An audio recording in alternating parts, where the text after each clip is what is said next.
চিত্র কোটা সংস্কার আন্দোলনের সংঘর্ষে বেগম রোকেয়া বিশ্ববিদ্যালয়ের নিহত শিক্ষার্থী আবু সাইদের পরিবারে তাদের বুক ফাটা আর্তনাদে ভারী হয়ে উঠেছে চারপাশ। কঠিন বিচার চাই, এটা তো ওরা তো ভালো একটা কাজ, সরকারের কাছে ওরা ভালো কথা বলছে যে একটা কোটা বারাক, শুধু ওই যদি যারা মুক্তিযুদ্ধ করছে তারাই যদি চাকরি পায়, তাহলে আরো তো দেশে অনেক লোক আছে মেধাবী লোক, এরা তাহলে ছোট থাকি এই বৃত্তি পায়, সরকার কৃষক বৃত্তি দিল, তাহলে এই গরিব লোকটা এরা যুদ্ধ করে না, এদের মামা নানা কেউই ছিল না। আজকের গুরুত্বপূর্ণ সংবাদে আপনাকে স্বাগত। ভিডিওর শুরুতেই যে অংশবিশেষগুলো দেখলেন বিস্তারিত থাকছে এই ভিডিওতে। ভিডিওর শুরুতেই কিন্তু বুঝতে পেরেছেন ভিডিওটা কতটা গুরুত্বপূর্ণ হতে চলেছে। তাহলে আর দেরি নয়, চলুন ভিডিওটা কন্টিনিউ করতে থাকি। তাই ভিডিওটি না টেনে সম্পূর্ণ দেখার জন্য আহ্বান করছি। দর্শক, আর কোনো কথা নয়, চলুন ভিডিওগুলো দেখে নিই। আপনি যদি চ্যানেলটি সাবস্ক্রাইব করে না থাকেন তাহলে সাবস্ক্রাইব করে পাশে থাকা বেল আইকনটি অন করে দিন, আর যদি সাবস্ক্রাইব করে থাকেন তাহলে আপনাকে অসংখ্য ধন্যবাদ। চিত্র কোটা সংস্কার আন্দোলনের সংঘর্ষে বেগম রোকেয়া বিশ্ববিদ্যালয়ের নিহত শিক্ষার্থী আবু সাইদের পরিবারে তাদের বুক ফাটা আর্তনাদে ভারী হয়ে উঠেছে চারপাশ। সাইদের এমন মৃত্যুতে পরিবার সহ পুরো গ্রামে চলছে শোকের মাতম। আরো জানাচ্ছেন সহকর্মী শাহাদাত রিফাত। রংপুর নগরীর পার্ক মোড় এলাকায় চলমান কোটা সংস্কার আন্দোলনে এভাবে নিজের বুক পেতে দেন বেগম রোকেয়া বিশ্ববিদ্যালয়ের ইংরেজি বিভাগের শিক্ষার্থী আবু সাইদ। কিন্তু বেশিক্ষণ টিকে থাকতে পারেননি তিনি। পুলিশের গুলিতে মাটিতে লুটিয়ে পড়েন প্রতিবাদী টকবকে এই যুবক। পরে আবু সাইদকে উদ্ধার করে রংপুর মেডিকেল কলেজ হাসপাতালে নেওয়া হলে সেখানকার কর্তব্যরত চিকিৎসক তাকে মৃত ঘোষণা করেন। চিকিৎসকরা জানান হাসপাতালে আনার আগেই তার মৃত্যু হয়েছে। এদিকে আবু সাইদের মৃত্যুতে তার গ্রামের বাড়িতে নেমে এসেছে শোকের ছায়া। পরিবারের সদস্যদের বুক ফাটা আর্তনাদে ভারী হয়ে উঠেছে চারপাশ। সাইদের এমন মৃত্যু কোনোভাবেই মানতে পারছেন না পাড়া প্রতিবেশীরাও। ও ক্লাস 5-এ ওই বৃত্তি পায়, ও বৃত্তি, ওর বাড়িতে কোনো টাকা পয়সা দেওয়ার মতো লোক নাই। আমরা আর্থিক অবস্থার কারণে লেখাপড়া ছাড়ি দিছি, অন্য কর্ম করি, কিন্তু ওই এত কষ্ট করে লেখাপড়া করছে, ওই 2-4 জনের ছেলে মেয়ে লেখাপড়া টিউশনি করাইছে, প্রাইভেট পড়াইছে, ওই লেখাপড়ার পাশাপাশি।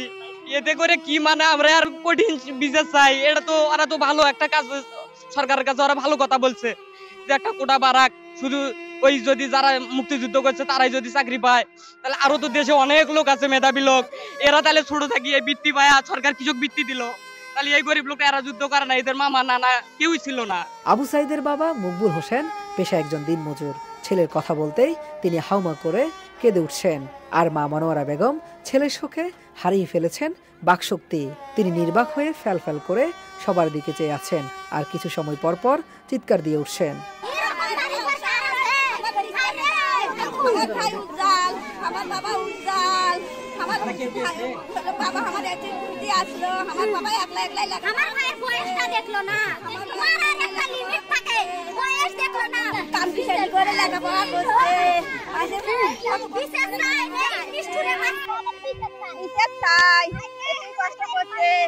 আমরা যখন আসি ভাই শুতে জায়গা পাই না ভাই, আমার ভাই মানুষের কাছে থাকতে ভাই, ছোট বোন ভাই, আরে ভাই কষ্ট করে লেখাপড়া করতে ভাই, আমার ভাই তার ফলটা পেলো না, কে কোন নিষ্ঠুরে মারলো, তার হাতটা কে কাঁপলো না, আমার ভাইয়ের বিচার জানি হয় মৃত্যু, কোন নিষ্ঠুরে মারলো, বাড়িটা দেখেন ভাই, নিজের লেখাপড়া নিজেই করতে ভাই, মৃত্যুর বিচার চাই, যেই নিষ্ঠুর, যেই শয়তান, যেই নিমকহারাম আমার ভাইয়ের উপর দিয়ে গুলি চালাচ্ছে, তাকে আমার সামনে আনুক, তার সামনে বলে আমি বডি দিয়ে ওইভাবে ফুঁপে মারবো, আমার এটা আত্মা শান্তি পাবি, আমার বাপের আত্মা শান্তি পাবি, আমি মৃত্যুর বিচার চাই, আমার আত্মা শান্তি পাবি। যার যায় সে বুঝে স্বজন হারানোর যন্ত্রণা, তা যেন চোখে আঙ্গুল দিয়ে মনে করিয়ে দিলেন আবু সাইদের ছোট বোন সুমি আক্তার।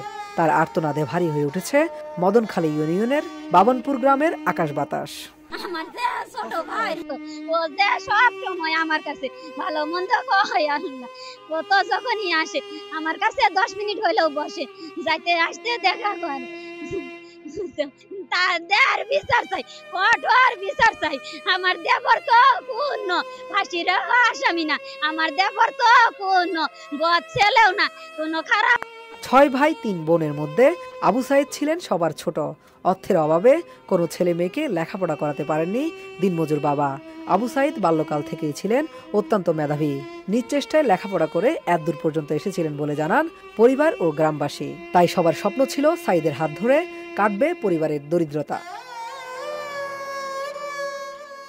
এর আগে মঙ্গলবার দুপুরে সারা দেশের মতো বেগম রোকেয়া বিশ্ববিদ্যালয়ে চলা কোটা সংস্কার আন্দোলনে সাধারণ শিক্ষার্থীদের সঙ্গে মিছিলে অংশ নেন আবু সাঈদ। বিশ্ববিদ্যালয়টির ইংরেজি বিভাগের 12তম ব্যাচের শিক্ষার্থী ছিলেন তিনি। পাশাপাশি কোটা আন্দোলনের অন্যতম সমন্বয়কের দায়িত্ব পালন করছিলেন সাঈদ। ভিডিওটি শেষ পর্যন্ত দেখার জন্য আপনাকে ধন্যবাদ। ভিডিও দেখার পর আপনি কি উপলব্ধি করতে পারলেন তা কমেন্টের মাধ্যমে জানিয়ে দিন। দেখা হচ্ছে আগামী কোনো ভিডিওতে নতুন কোনো টপিক নিয়ে। ততক্ষণ পর্যন্ত ভালো থাকবেন, সুস্থ থাকবেন এই শুভকামনায় আজ এ পর্যন্তই। আল্লাহ হাফেজ।